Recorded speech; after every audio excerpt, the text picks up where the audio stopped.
For more insight, let me turn to Eugene Chausovsky. He's a senior Eurasia analyst at the intelligence firm Stratfor, and he joins us from Austin, Texas. Eugene, the collapse of this INF treaty, no doubt a significant setback for arms control.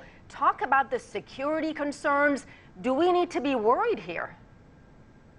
Well, I think the collapse of the treaty should be seen as no surprise. I mean, this was something that was messaged months, if not years ago, that this treaty was going to fall apart. Now, as far as being concerned, I think this is just a symptom rather than the cause of what we can expect to be intensified and accelerated military buildups, not only between Russia and the US, but also China as well, which is really the key factor in why the US was looking to get out of this treaty, because essentially it was because China was not a party to it. The US wanted to essentially open up its options and be able to keep up with such military buildups. Washington and its NATO allies say Moscow has repeatedly violated the terms of this agreement. I want to read out what U.S. Secretary of State Mike Pompeo had to say. He said Russia is solely responsible for the treaty's demise. Do you agree with his assessment? Well, certainly the U.S. has accused Russia of being the one responsible for the demise, but from the Russians' perspective, the U.S. was also in breach of the treaty.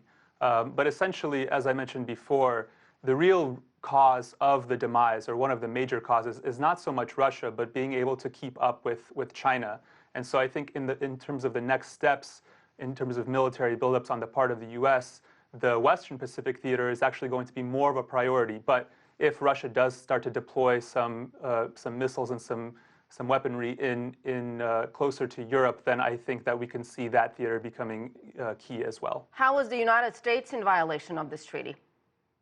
Well, again, that was according to the Russians. So, the point is that both sides have been accusing each other, and I think that shows that neither one was really willing to do what it takes to be serious in the negotiation process in order to keep the treaty alive, because essentially, with the absence of China as a party to the treaty, it didn't make much sense for either side other than to try to limit any major military escalations between the U.S. and Russia. You've mentioned China a number of times. So what are the chances of renegotiating a new treaty and having China be part of it?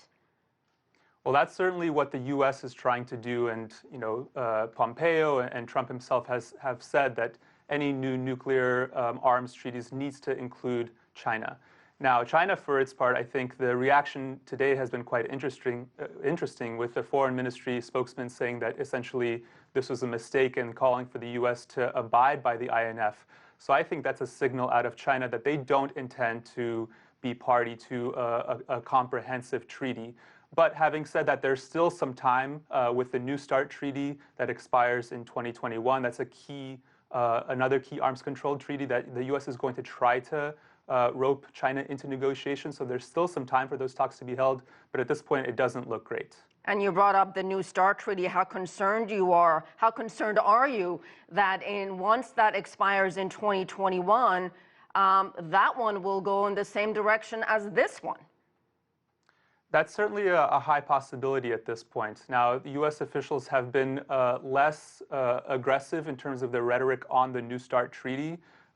Before the INF, there didn't seem to be any indications that the U.S. was serious about really keeping up with it. But they've been more open to New START. Now, having said that, because of all of the aspects that I mentioned before, and with China's hesitance, I think we're going to see a difficult negotiation process to keep New START alive past the 2021 timeframe. All right, we'll leave it there. Eugene Chausovsky, thank you so much.